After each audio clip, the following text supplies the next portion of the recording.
eza faute biso bacongolais. Peuple congolais to profite te na pétrole ya mwanda. Peuple congolais to profite te na sima ya bakongo. Peuple congolais basabwisi biso na bavoisin. Peuple congolais quelle sorte ya peuple na mokili mobimba. Na 21e siècle tokomi besclave. Congo ya Lumumba, Congo ya Lemoloto, Congo.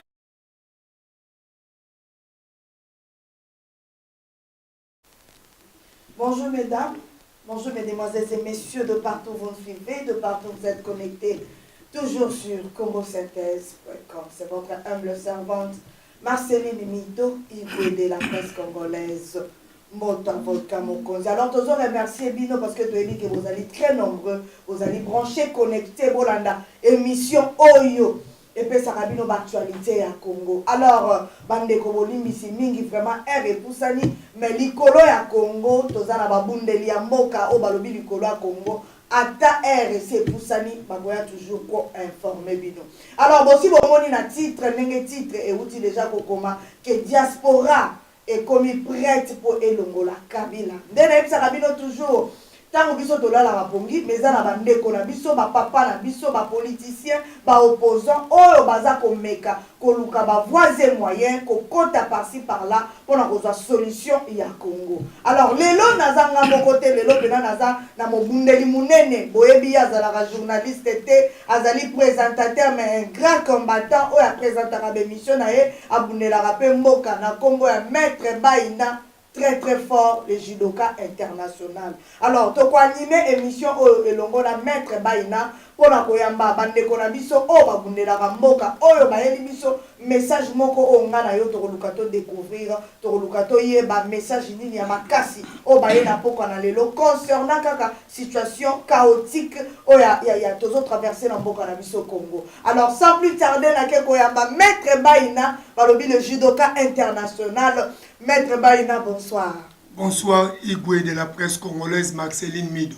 Maître, en 2018, première fois, tout ça, là, ça fait très longtemps, bonne santé. Santé qui toque, il faut que ça aille bien.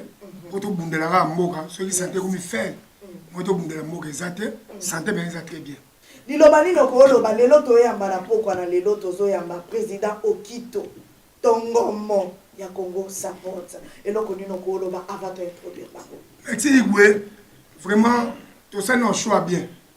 Comme toi tu yambi na plateau lelo aza un grand homme, asa le belé na carte monde. To barate na carte Europe na monde. Donc pourquoi na so ba boye ezate flatterie. Président Okito asa le belé na monde.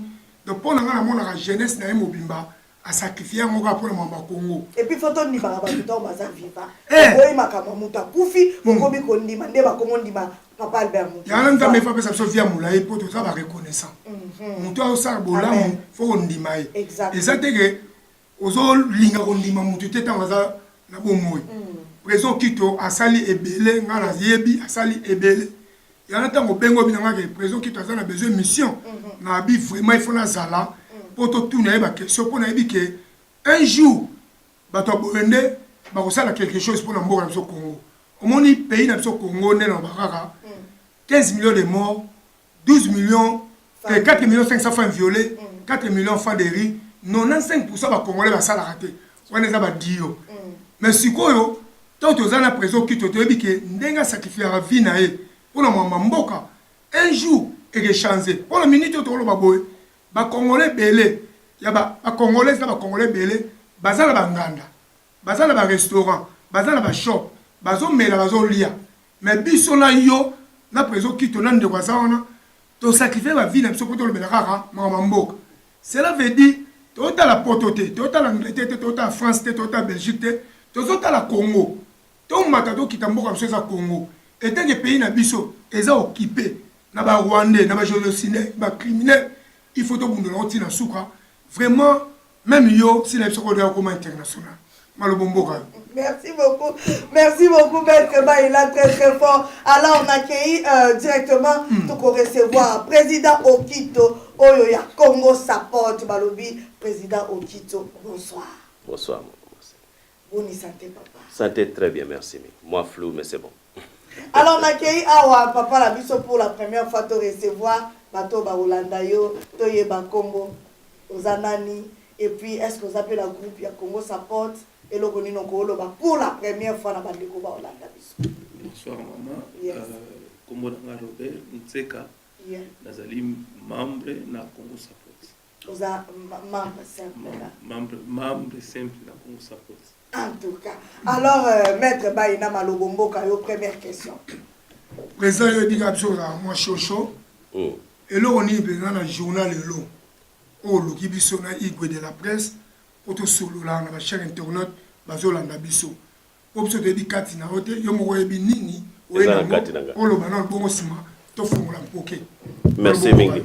Maître vraiment na sepeli parce que mutuna wana pesa introduction ya masolo nyoso tozana ngolelo. Yes. Et c'est sengo mingi d'abord pour nanga ya kozala vraiment pembeni na yo Maître Baïna pena maman ngai igo de la presse maman Marceline. Tika d'abord na ibsa bino que c'est la fierté pour nous na Londres. Na poto nyoso tika tozali biso ba congolais. Oyebi bozo sala musala moko ezo sala la différence. Lelo soki ngai na raisonner que nazana problème sérieux nazana ngo besoin bande ko nanga bayeba. Ou bien tout le moyen pour sa stratégie moko ya sika pour l'avenir ya mboka na tenir compte ya ba facteur ya présence na bino parce que na ebike c'est ce qui fait la force. Et ensemble ndenge to fandi boy c'est aussi la beauté de notre pays. Problème na ena ngol lelo ezali tozana conférence ya munene o toza ko sala a na Londres ezali le 24 oyo ya mois ya mars. Conférence wana kozala samedi semaine prochaine. Na kati ya conférence wana tozo benga bandeko na biso nyoso Europe. Baya tokutana tozala ensemble. Parce que il est temps que diaspora to libérer mboka na biso. Yango na ye awa pour na passer message. Pour bandeko nyoso esika bazali. O bazui na ba invitation te na ba o bazui ba invitation ba yeba ete tozali ensemble tozo benga na biso nyoso na diaspora tokutana le 24. Tozana kati ya sommet to bengango Congolese Diaspora Summit, Political Summit. Ezali sommet à 2018 ya Liboso. Sommet ezali esika bazwa ka ba décision na ba principe na ouverture ya sika. Objectif ya sommet wana ezali to luka moyen to mettre en place structure oyo e ko libérer Congo. Président Kito vraiment on solo bien. Merci. To kota so na modindo. Na kozela ngos. Président Sikoyo ba politicien abso ya mboka. Ouais. Ba makamyo so ba osala wana. Ona yo. To tika ngo, to landa sikoyo, idée sikoyo na ngo to olobini malibomboka. Au contraire, ba politicien bazana Congo par exemple, musalo nyoso bazo sala. Il faut to apprécier. Ils sont importants. Bazo sala musala moko na kati ya mboka. Mais maître Baïna ko biso lokoyo, problème ya Congo poto libérer yango ezo senga mwana Congo iskanyo so azali achia mwa ya yena kati. Biso tozana poto to tia ya biso bande kona biso na Congo ba tia ya bango église catholique wana pa zo tia ya ye donc mutu moko tala la pongi parce que awa na kati ya Angleterre na moment auto sali ba 3 projets moko ya minene oyo soko moni nde kona biso azali awa nde ko Robert akobanda koloba mukesi le projet auto sali awa na kati ya poto parce que to négliger bande kona biso na Congo te mais biso awa déjà tozana stratégie team mi balé stratégie team ya liboso ekendeki pona campagne ya munene pona tokanga ambassade parce que ambassade wana bazali accountable te ndenge banglais balobaka accountable donc bazali ko devoir responsabilité ya peuple congolais te bazali wana ko représenter un gouvernement illégal alors biso to lingi ambassade wana il faut ekangama tito kozwa ambassade moko légal alors stratégie team na biso bakendeki na Oxford Street balabala wana nyoso bazui ba signature ya batu nyoso ba fandi place wana. Okay, na epsa maman Marseille une émission mona leka na makambo sona olobate mais déjà to avancer parce que makambo eke musika. Batu wana nyoso ba fandi na Oxford Street ba signer mikanda ba lobi ba lingi ambassade wana place wana te ezo tia bango mal à l'aise et puis ezana ba problème ebele. To kutani pe na landlord mukolo ndako yo ba ambassadeur wana ba futa. To site publier article na journal ya munene ya banglais aba bengi Guardian newspaper. Ils ont démontré qu'ambassade des accords na nyongo azo futa mbongo malamute. On est en train d'avancer to commis déjà que to commis na table ya négociation siko. To négocier na foreign office pour na to kanga ambassade. Donc tout ce monde là basa accountabilité na peuple congolais na moment où. Wana ezali pour nous démontrer dans ce Kabila qui ne vaut rien. Après projet wana tozana un deuxième projet oyo to bengango sikoyo atteindre l'autorité britannique. Stratégie team ya mibale ba yang na biso bazali toza ko atteindre député britannique nyonso. Donc bazo bande ko na biso so moni bande ko na biso stratégie team ba Robert bazali wana bazali BD bazali ba jeune baza à peu près 18 na Londres bazana ba ville nyonso bazo kenda na église bazo kenda bisika nyonso. Bazo senga mutu nyonso congolais nyonso apesa ba détail na ye affilé eza na forme moko ba opesa yo otie ba détail na place wana bango moko na kati ya team na bango bako komela MP na yo. Après comment na MP no a répondre yo a bengi yo lettre ba komela MP wana tozo senga ba appliquer loi internationale oyo zo senga ete ba protéger peuple congolais devant un oppresseur. Pour un moment oyo ngana yo to ebete M. Kabila tant qu'il a perdu le contrôle du pays a utilisé le régime militaire a commis ko boma batuna devant proteste oyo ezali constitutionnel. Alors tant qu'il est devenu un barbare, il faut plutôt utiliser la stratégie à barbare. Donc nous devons lui faire voir que donc Royaume-Uni donc parvenir à signer accord na l'autorité britannique oyo to benga aussi ko second amendment ya ko libérer peuple congolais. Alors à second amendment on a ko kende kalamingi tena LD motion. Avant to kuma na LD motion il faut congolais nyoso na Royaume-Uni a 5 députés na ye que investigation et salama na bato Kabila bomi peut ba appliquer article moko international et koki ko sala que ba protéger peuple congolais devant un oppresseur un tyran. Donc c'est ça et l'autre nous sommes que l'autre on a écrit plus de 6000 congolais basi ba commis. Alors ceux qui va atteindre bande ko mususu ba ko atteindre bango très bientôt iskanyo so bozali bo mona bande ko Robert Ndenga zawana bazo tambola partout. Na éviter ceux qui ndeko na biso na Congo synthèse ba cause na image on ba Alexandre Ndenga bazaki na église catholique batuna munongo bazo filer. On va continuer avec ce projet. Voilà les projets oyo déjà ils en fonctionnent. To sali ba projet wana te to lobité que to négliger bande connexion na Congo. To négliger ba monter. Ce to ça parce que nous devons tous compléter. Présent. Ouais. Vraiment tout sur le temps qui est comme sage. Merci. Pour le moment na Congo Hippolyte Kanambe aza illégal. Ouais. Mandat na SSI depuis le 16 décembre 2016. Ouais. L'accord à Saint-Sylvestre, il y a 5 ans, c'est une année. Expiré déjà. Expiré en 2017. À bon époque, au Canada, soit en 2018. Ouais. Laïque coûte un monde. Catholique est un monde. Si vous avez un coquet, vous avez une église. Donc, vous avez une église. Ouais. Parce que vous avez une idéologie. On a été au côté de la masola laïque. Pour vous bénir, vous avez tous la masolo, le bima, le bombo. Merci, maître. Parce que peut-être. Na bossa na ki omoni toza Robert peut-être ce qui les lots les lots ngato yo kande komoko na comité laïque tozali na représentant officiel azakuna. OK na sir parce que les lois azali awate ndeko na biso Fabrice azali directeur ya relations publiques na kati organisation ye azali en charge ya makambo comité laïque. Donc, tout ça qu'on travaille même dans le mouvement. Partout, on est ensemble. Okay. Alors, le problème, c'est que parce que là, comme ça, il faut faire la part des choses. Mettre, il faut faire la part des choses. Et là, on a au lobby, mais c'est quand même mandat ici là depuis 2016. Et dans le moment où on a encore M. Kanambe à la tête du pays. Et ce qui est important dans ce pays, parce qu'on tape le Rongana. Naningina la kisabande konanga ba congolais c'est qu'on appelle la loi. On a dit que belé to bien. Voilà, dans la loi, il y a constitution article nabiso 64 et loko maître baina utoloba. L'article nabiso article 64 il y a constitution nabiso et pesi biso peuple congolais pouvoir ya kosala échec na mutu nyonso ou bien un groupe de gens au bakozwa pour pouvoir illégalement. Ce qui te revenir na notion wana lelo M. Kabila azali na pouvoir mokote ya kozwa ta 2 minutes na pouvoir ya mboka. Alors tant qu'il s'est autoproclamé président de la République abandi pe ko bomma bande ko na biso na moment ya proteste les occasions munene pour na biso ba congolais. Ya ko sala un gouvernement parallèle. Oyo to kozala na autorité na pouvoir ya ko sala tout ce qui est important pour to longola. To kozala lelo so ki a bomi congolais na 10 heures na 11h, nous avons la réponse.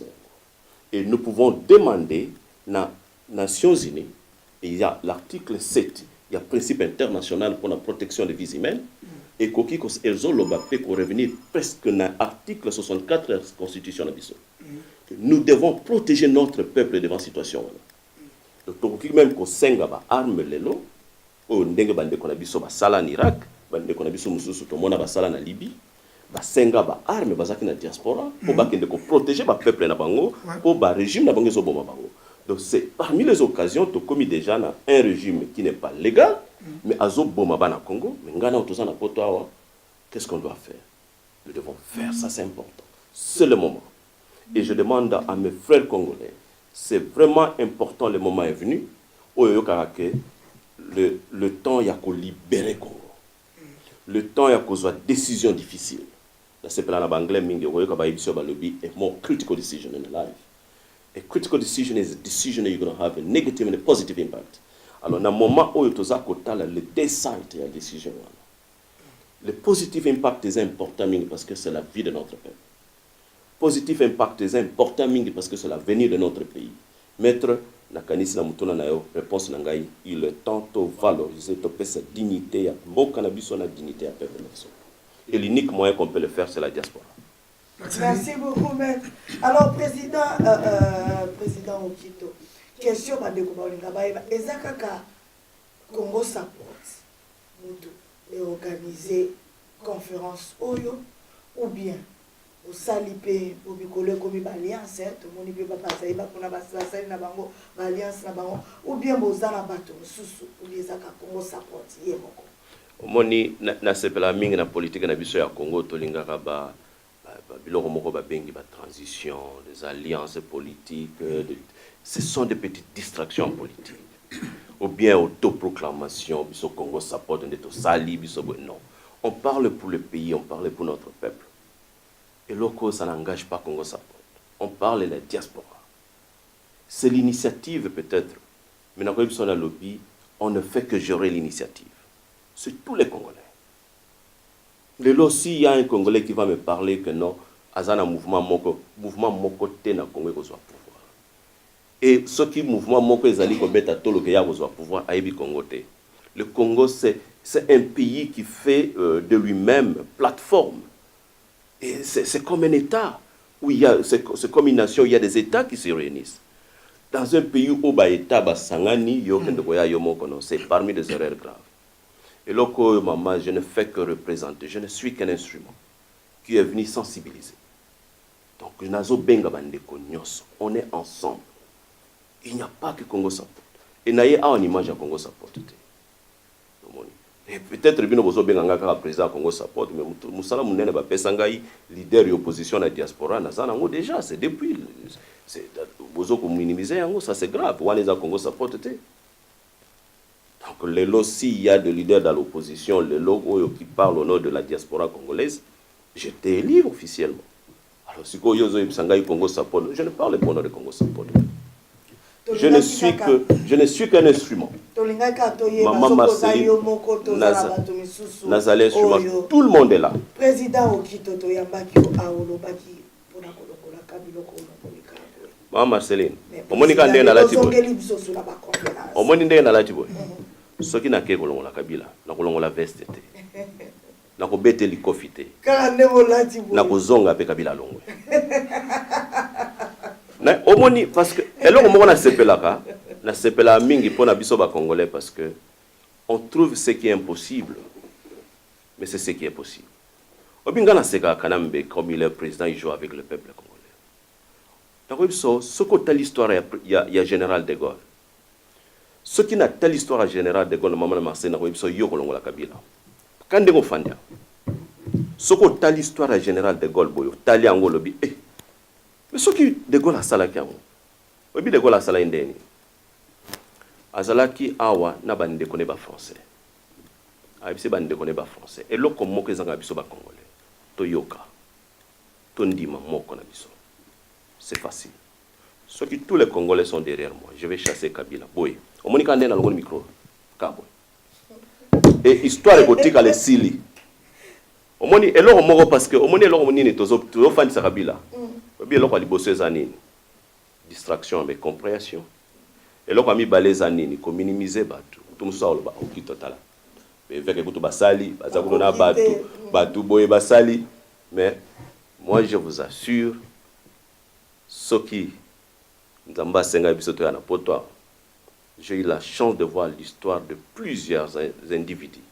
Papa Adriano no mukola liboso akende koloba na bande kone ke nazo libérer grec na maboko Espagne bande kone ba mona liboma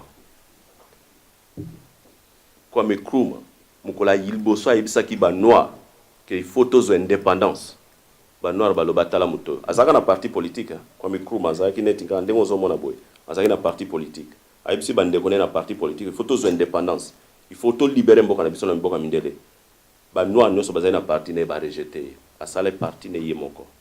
Et c'est le jour qu'il a libéré le Ghana. Et comme a libéré Ghana, le monde entier, Afrique, a libéré. Il y a beaucoup d'histoires dans l'histoire et un monde que il était le plus petit, Kwame Nkrumah. Et ce qu'on a même général de Gaulle, Azaki en exil. N'a pas stratégie moko de Gaulle abando sala. Azui bougie, asengi ba français nyoso, bozo bougie na tongo, aucun na bougie na porte nyoso ab anglais. Bo police bougie bo komeli anglais, pardon, Sungabi soto libéré France. Tous a vraiment otage mboke ezali occupé nazali français naza voisin na yo sunga biso kaka ndengo za ono kena tongo na ndako voisin oyebi ekutu totika bougie ezopela azofunga la porte bougie ezopela biloko ba stratégie oyo de Gaulle abando sala de Gaulle ba bengi na parlement britannique ba yambaki na salle ezana 150 places. De Gaulle a mis 20 000 Français. Ça, il y a parlement, il y a réception, qui pour contenir Batouanate. 20 000 Français. Nous, on est plus de 20 000 Congolais ici. Nous avons sécurisé le parlement lobby. Dans un carnet adresse, il y a presque toutes les autorités britanniques.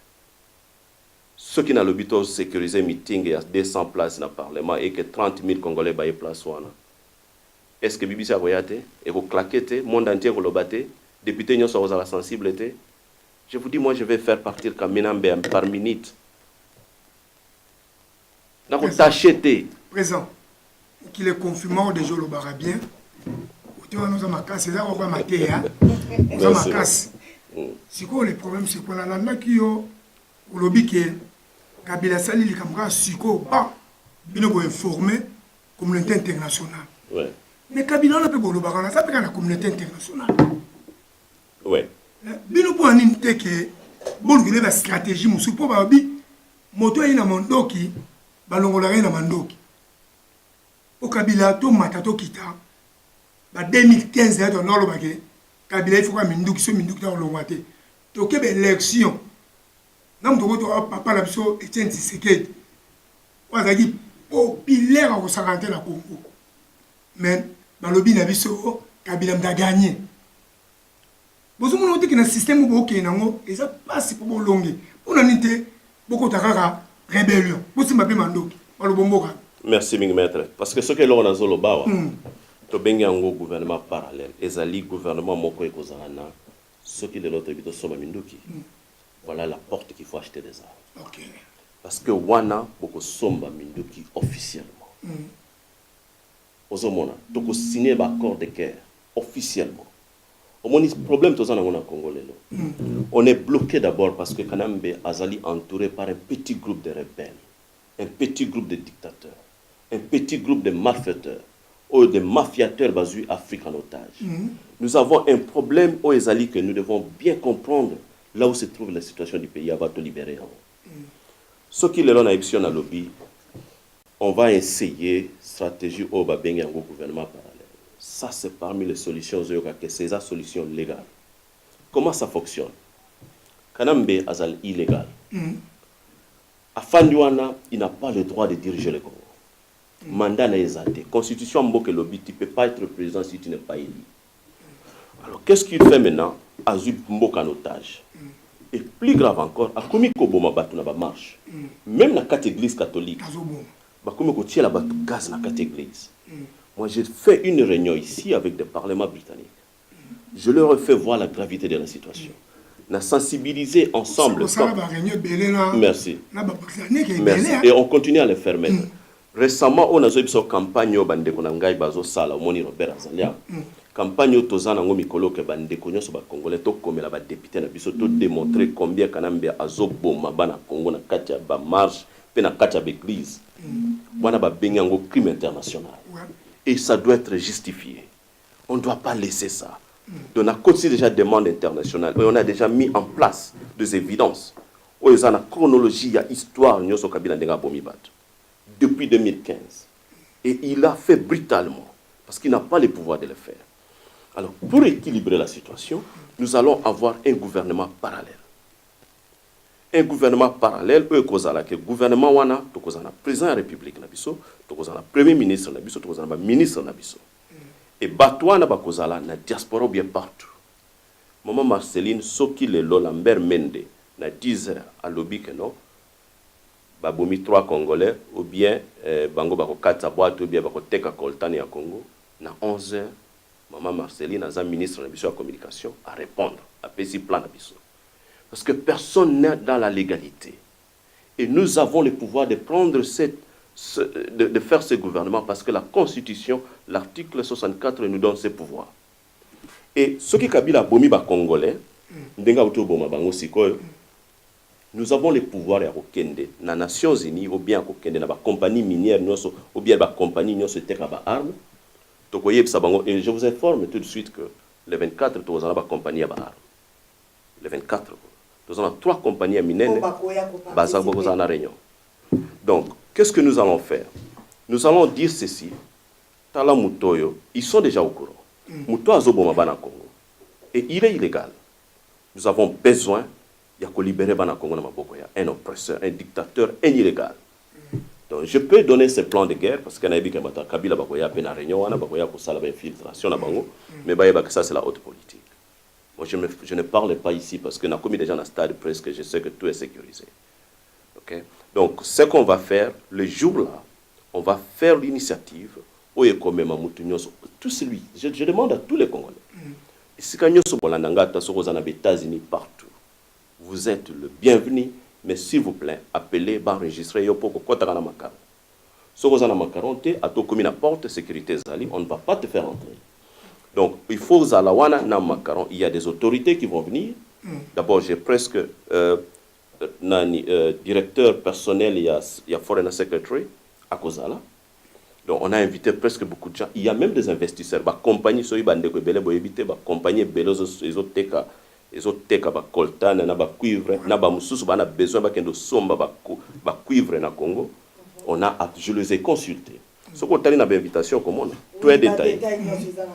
Il y a parmi eux qui ont répondu positivement à Balingi Baya parce que ils ne veulent pas eux veulent mo ko lekelinga na kutani na bande ko moko compagnie moko munene awa na banglais ba koti mbongo ebele na Congo ba ibisinga ba lobby Teresa Susu biente. Ils ne se sentent pas libres de faire leur travail. Toi, on a pu à l'Est, c'est que beaucoup de Congolais ne savent pas. Nous devons se sentir à l'Est pour le peuple, à l'Ingi Kabila soute. Moi, je suis na Kachamboka à soute. Donc, nous devons mettre en place une structure, où il y a compagnie wana et Sengo pour travailler, pour créer misala na mboka. Et nous devons aussi chercher d'autres compagnies parce que le Congo, maintenant, c'est le boom, le futur du monde. Et c'est le moment. Alors, dans ça c'est un miracle de notre salam. C'est le moment qu'on prenne une décision difficile. Dans on a pris ça là, le président Okito. Le Cambo na lobango depuis Abina lobango depuis 2016. Mais na comprendre était. Nzamba tindi apesa yo courage lo bali Cambo. Abinde konangai nazana sima na. Mais nazo bangela opona ebike bato ebele ba kotala ka mabe. Mais kende liboso. Parce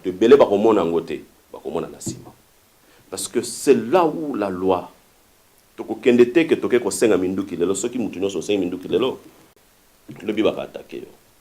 illégal. Au côté de la rébellion, aux illégal. Mais ce qui est officiellement, que le gouvernement parallèle, qui peut protéger le peuple devant un tyran, un rebelle. Parce que M. Kabila a commis rebelle dans moment officiellement. Le peuple a protégé. Donc il faut un gouvernement qui va protéger ce peuple. Alors nous faisons ici la diaspora. Et là on est les autres Parce que le peuple a protégé. Il faut protéger le peuple. Président, maître. Rappelez, nous avons cher internaute pour comprendre bien. Ouais. Est-ce que l'idée ozwa moto Kabila comme rebelle to okoka pe kozongo avant temps na pouvoir ndenge mo pende ko na Bruxelles atuna ngapi no en tout cas mettre na ko vérité na banda ko tanga livre sur histoire ya de Gaulle n'a tombé sur le principe wana. Après ça lui même pas je crois c'était au mois de je crois la salle de conférence nini to salle de conférence politique je crois au mois de janvier na meka kutuna bande konanga po zaki na livre wana nazo tanga sur l'histoire ya ba guerriers comment ils ont libéré leur peuple qu'est-ce qu'ils sont arrivés. Alors, il s'avère que il y a même des lois internationales où ils ont payé sa biso ba pouvoir ya kozwa minduki. Alors je me suis dit mais c'est pas possible. Donc Babilo Koana je n'étais pas au courant donc on constaté. Donc na bandaika akotala ba histoire ba de Gaulle, ba histoire ba Adriano, ba histoire ya ba Kwame Nkrumah, j'étais en train de lire les histoires. Nathalie, qu'est-ce qui est arrivé que Batouana va libérer le peuple là-bas? Et je suis tombé sur les normes où il s'allie que je me suis dit mais c'est pas possible. Et par contre, ils sont déjà dans une situation où ils ont ça la même que mais c'est quand même c'est un rebelle.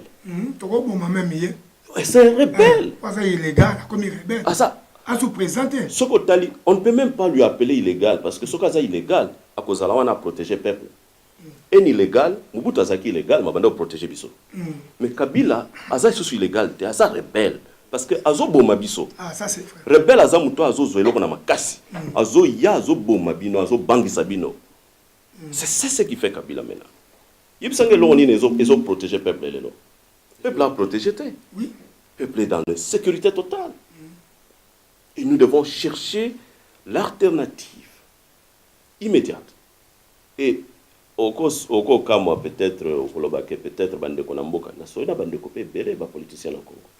Na psa bango même avant na bino, il fallait le connaître ça là depuis. L'opposition devrait faire ça. Donc, il faut beaucoup aller avec des références. Ce qui n'a sur les Cambo c'était vraiment le temps de lecture. C'était un temps de lecture. Président Okito, merci beaucoup, Maître Baïna. Peut-être aussi Mbappé de Korabiso.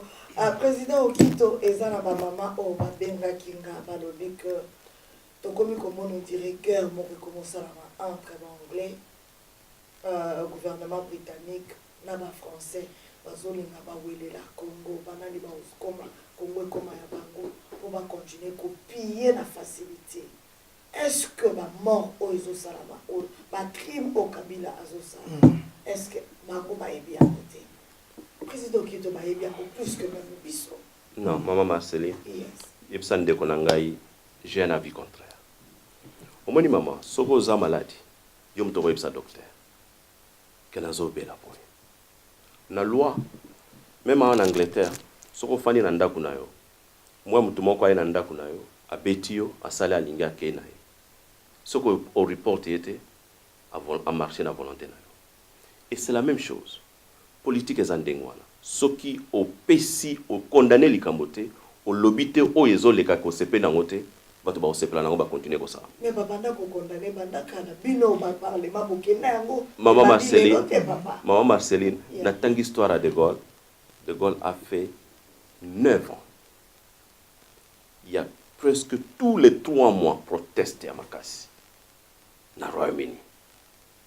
Na tangi histoire à Papa Adriano a sali 17 ans pour libérer Grec.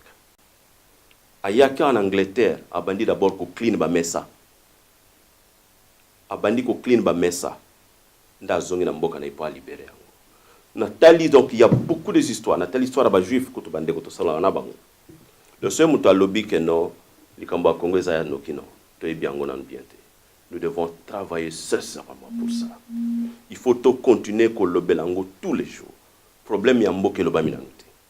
O mutaibisio ke baloba kango ba lobiangote. O mutaibisio ke ba yebiangote, ba yebiangote. O soke abisio ke bangle ba yebete. Yonde memela mo version yo yebi. Biso ne photo yebi sa bango tozo kanisa. C'est notre pays. Ba ko kanisa la biso to yebite. O bi likambo lobia mutuya. Il y a une guerre entre les Anglais, les Français ou bien les Maintenant, comme ça, maman Marceline, ceux qui ont le taliban contrat Kabila signé dans l'espagnol, dans les Français, dans les Anglais, dans les Allemands, dans les Américains, pour libérer le Congo, il faut une stratégie de la diaspora. Pour ceux qui m'ont maîtrisé ma cambouanate, c'est une perte du temps. Boganga Boutumoy, c'est une perte du temps. Et le peuple sera toujours sacrifié. Moi, je connais ce que je dis. Nous pouvons détourner tous ces plans-là. Tout ça, grâce à moi, qu'on a un pays comme le Royaume-Uni, depuis 2002, babimisa loi moko babengi Freedom of Expression Act. Ce qui a sali l'article, au sengi lelona Foreign Office, et bango lobi, botinde langa rapport sur la situation du Congo. Botinde lona zala tal na bando na utaozwa, na mois novembre, sur les compagnies minières na Congo. Sur les informations assorties, na ba compte privé à Bakanambe na batunaye. Na ba sortie bancaire réseau les Canaba île britannique. Je vais dévoiler un jour beaucoup de choses. You have to keep this, it have to be for the second document, document privé. Il y a beaucoup d'histoires que nous ne devons pas voir l'histoire du Congo superficiellement. Le monde sans le Congo, le monde entier kende. Nous détenons l'environnement de la planète. Et si on ne gère pas bien la situation du Congo, moi, je ne crois pas qu'on va les laisser partir. C'est le temps. On va voir une autre vision. On va voir plan Moussoussou et Salamananoute. On n'a jamais pris de pareilles décisions. Mais maintenant, nous allons nous amener vers la libération du Congo. Et cette libération, ce n'est pas une libération comme si on est en train de faire une libération. Il y aura vraiment de l'étape. Et il faut vraiment que tout le monde s'engage. Nous devons tous nous engager pour l'intérêt de notre pays. Grâce au Nzamba Pesibiso ba Congolais nyoso na poto, ezali teto ya wato sepela. Ezali pour nato libérer Moka. Maman Marceline, les Français ont libéré la France pour bayaki na Royaume-Uni.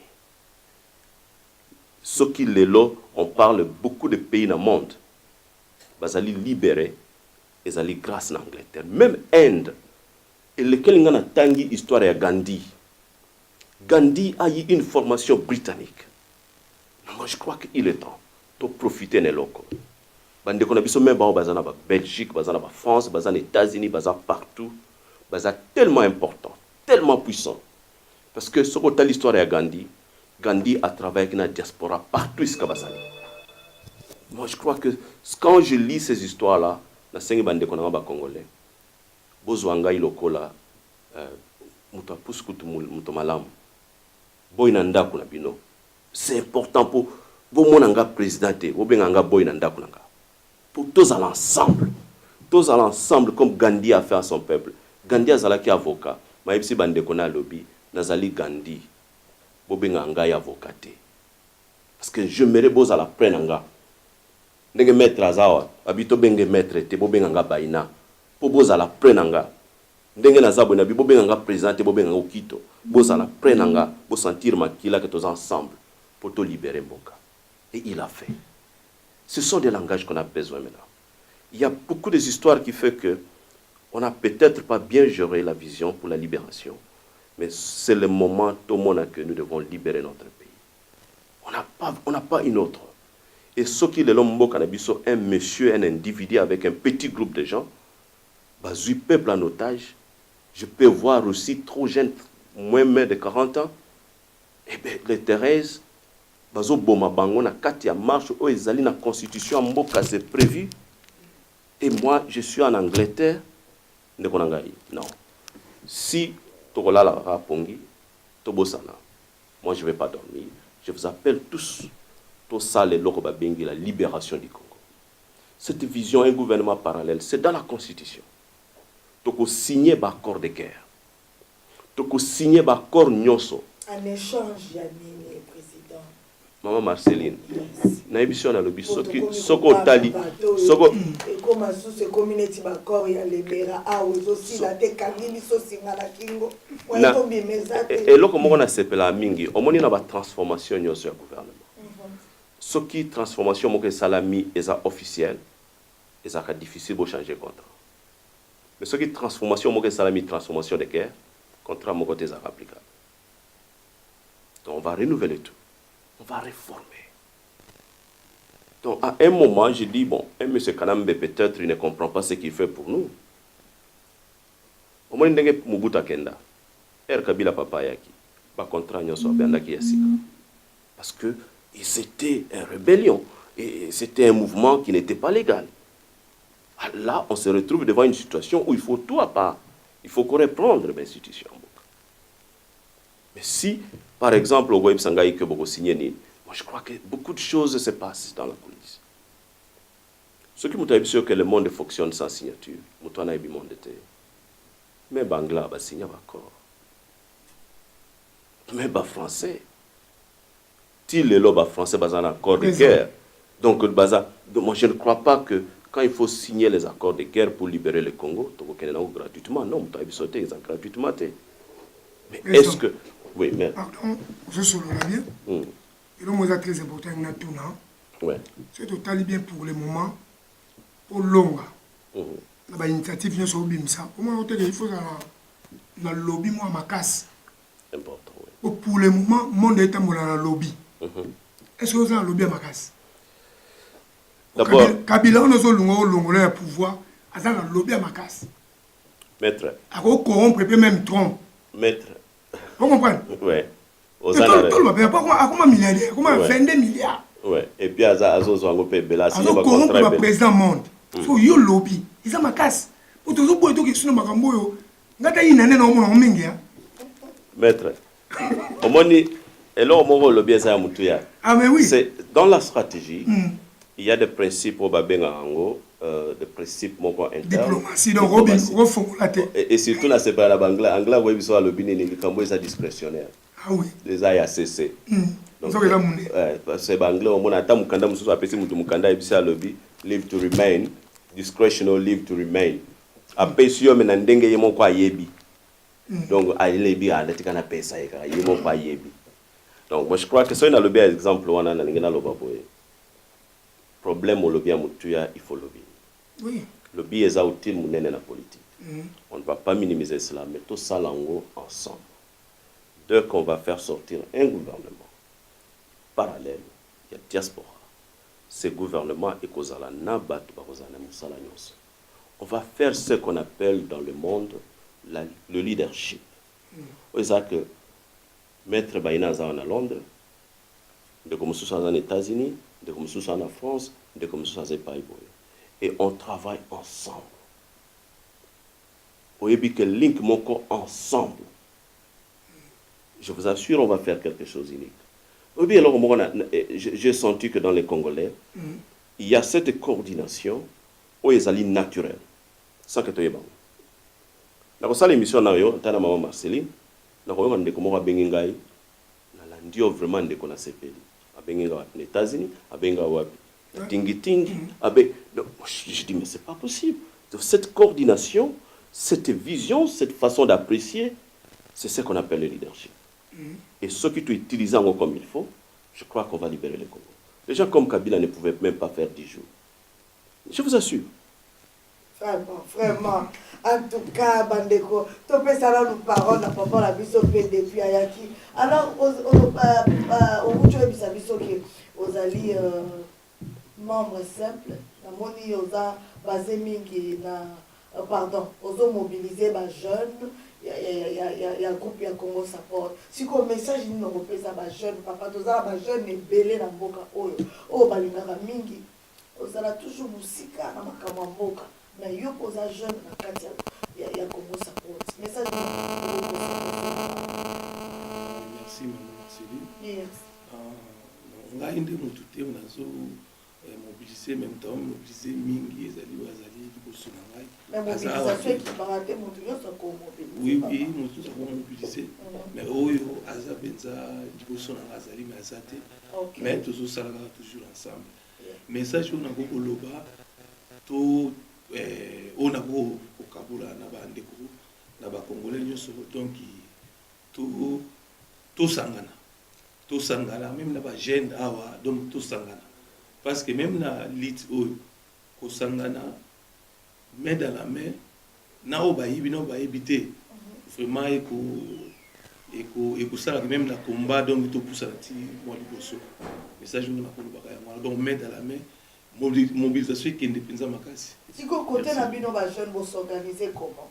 Et ekoleka ndenge nini bakoya mpe mitika bato nyonso na conférence ou bien boza na ba comment dirais-je ba préparatif na bino moko bosali oza ya bino moko préparation o tozali biso tozana na stratégiste team o ndenge tozaleli mobilisation mpe ezali yango ezosalama na stratégiste team ozomona toza mwa ebele et puis ezocontinue kospray partout ozomona alors donc tozana na mpona tolobela yango mpenza mingi te parce que eza nano na ebandeli mpona koloba nde yango wana donc toza nano na ebandeli tozwa mwa temps peut-être na émission ya nsima tokozwa mpenza temps moko ya mingi mpo tosolola pene mpo eza nano na ebandeli mpona kolobaka je crois yango balobaka na groupe ya Congo Support bajeune mingi soki omoni bajeune ezaka bato bazanga mikanda bato bazala baproblème ya bandako to etu eza mpe kana yo ou bien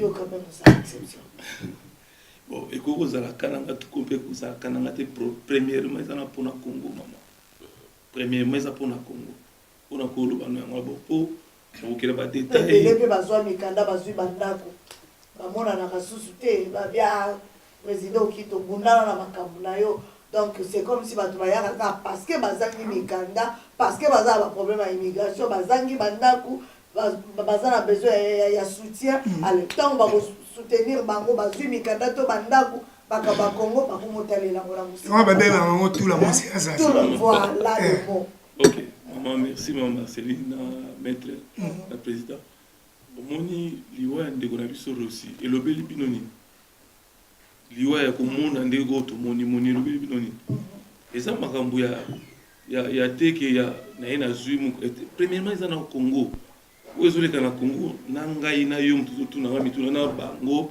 oyo bazoyoka ngai na bandeko bazoyoka ngai mutu moko taka osepela eloko wana alors donc premièrement omona eza na mokanda te eza mboka na ngai eza makila na ngai place so olandi ba question Marceline eza très important na so comprendre question omoni biso to tobundela Congo préso ki tayebi tozali na ba mikanda tozobundela ngo po tozali na souci mboka na biso mais bato belé lo bazwa na Congo Support pour quand de Marceline alobi pour la mokanda et puis pour la place azwa kam su ndako mais so ka zu mokanda akimine na Congo ngo peut être so bazo boma watu kuna ya zate oyebi yango toza besoin vérité toza besoin olobela ba jeune si tu okenda ta pour mukanda ce qui peut zui tikala na combat pour information bo sele so ba moitié combat na bandi yango wate combat na bandi en Afrique du Sud tam so mona boyemba la liboso et on toza so bimisati ngai na uti na Afrique du Sud de botangi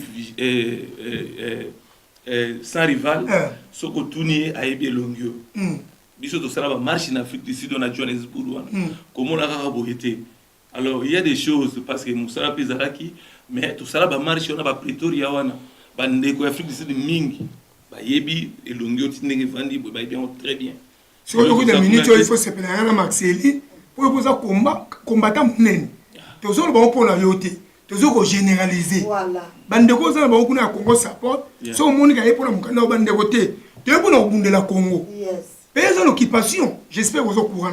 Maître, na ko baksa logor de ko Robert Azoloba. Mais l'occupation. Parce que eloko mutu ya ezana Congo Support mama Marceline.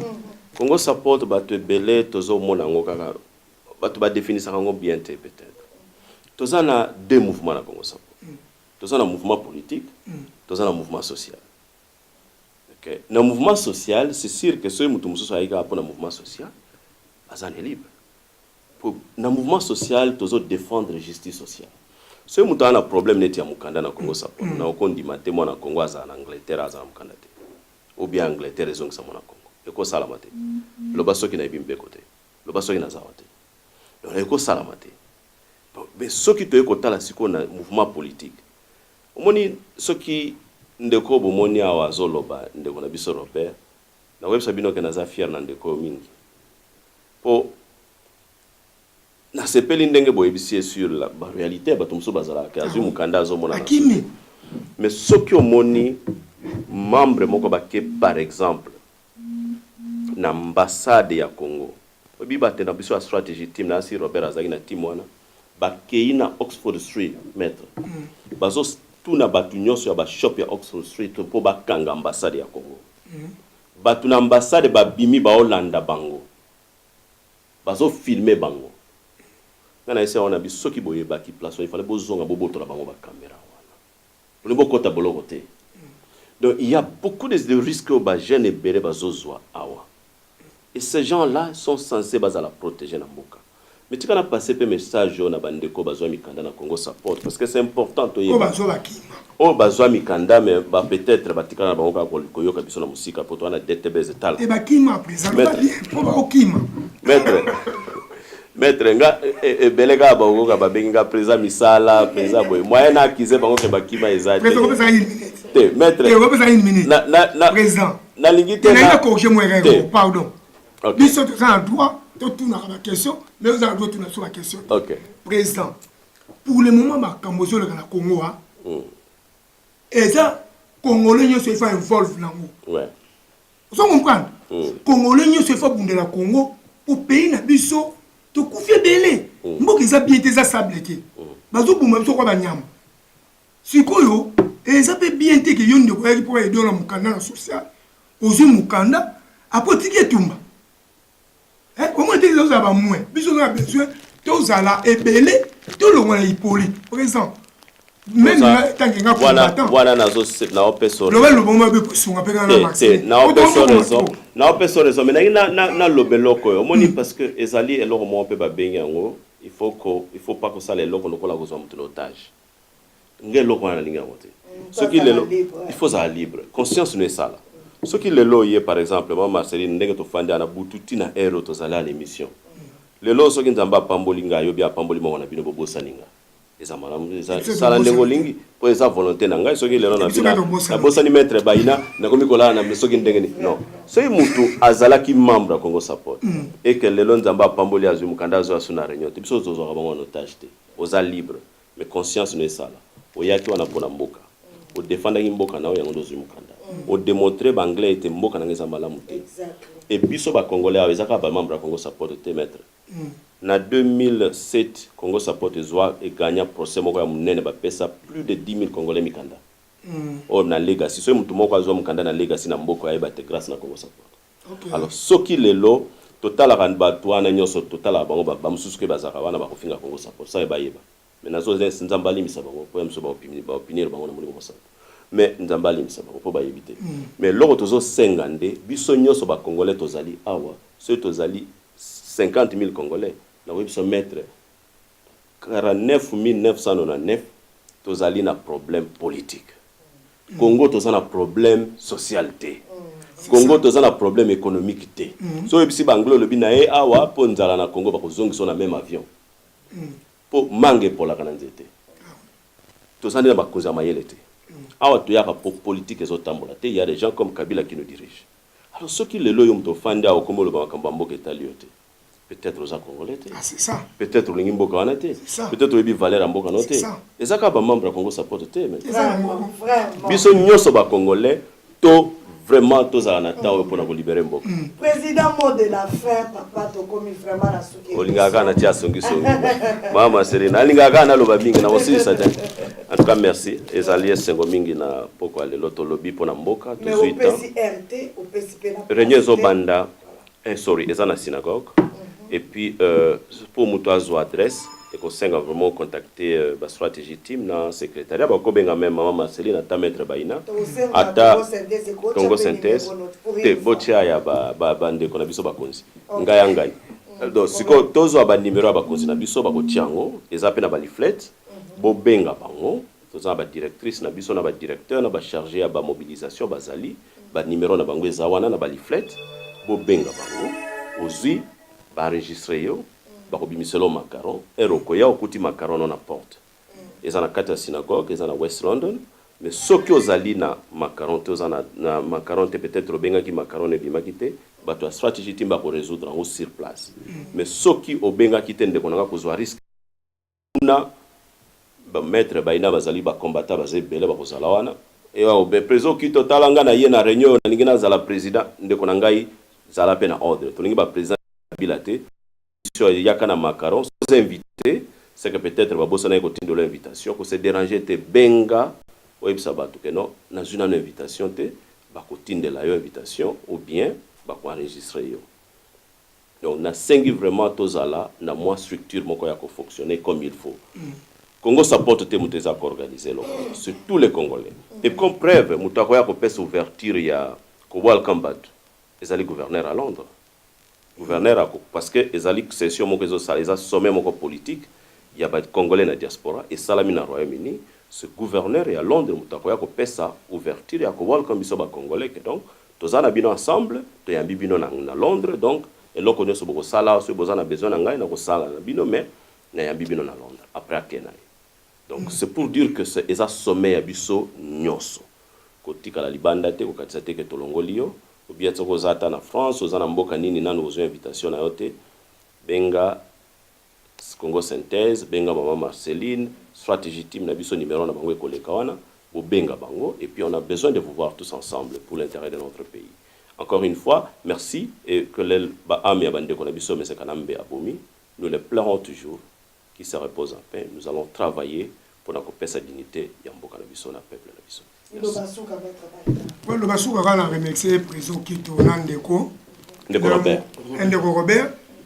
Maman Marceline, Igwe de la presse. Et puis, on a remercié maman Ndakou, Evelyne Libota, la mère des orphelins, 100% femme de Dieu. Ma femme, président qui te vraiment merci. Merci, mes maîtres.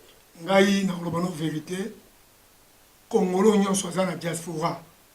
Wabundela Congo on a la famille nanga mais so oza congolais na diaspora okiba mama Congo te vous êtes nemi nanga vraiment merci Nzamba peso makasi to benga na poster na mboka na biso comme mboka moko malamu poko zala na poster mawato merci présent courage toujours malgré tout oyebi biso communauté na biso la cause va obima on est belé mukolo wana alors donc il faut la sagesse avoir Salomon na osanga nzamba oyo kozala wana okusunga ça va selinga suki na ngona merci beaucoup maître osunga na sagesse merci beaucoup na bandeko bolanda ki biso to pesi beli lo balasuka et pa papa na biso Robert okolo banini papa na bandeko surtout ba combattant au Afrique du Sud bazala rappel matata bandeko Afrique du Sud to pesi bino mbote mot de la fin papa na mot de la fin to zalaka bomoko ngana ko loba surtout ba leader vraiment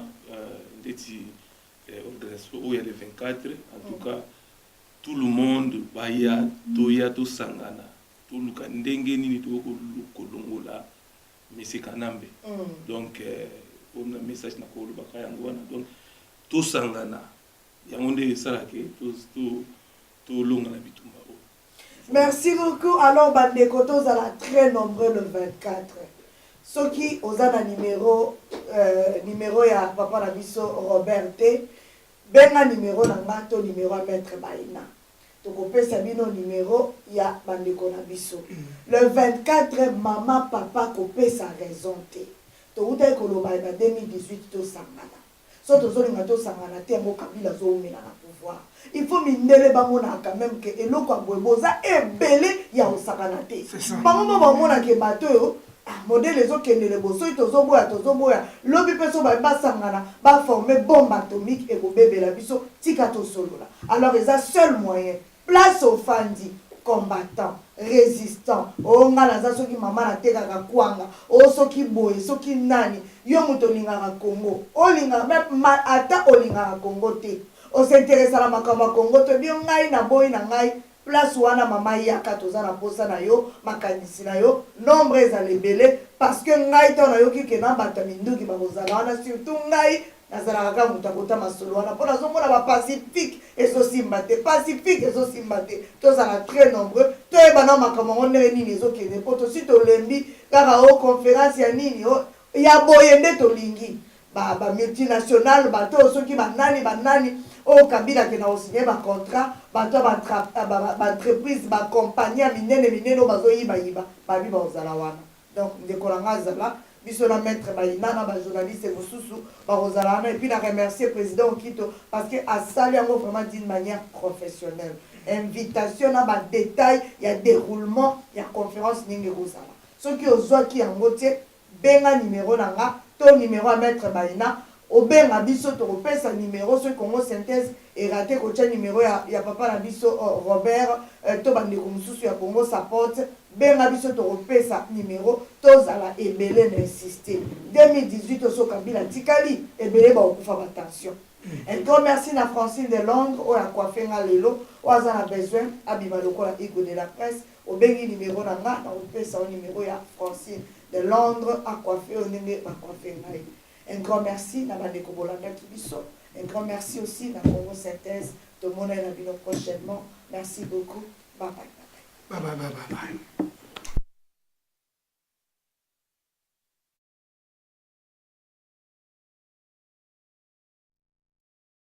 Rwanda batuchi.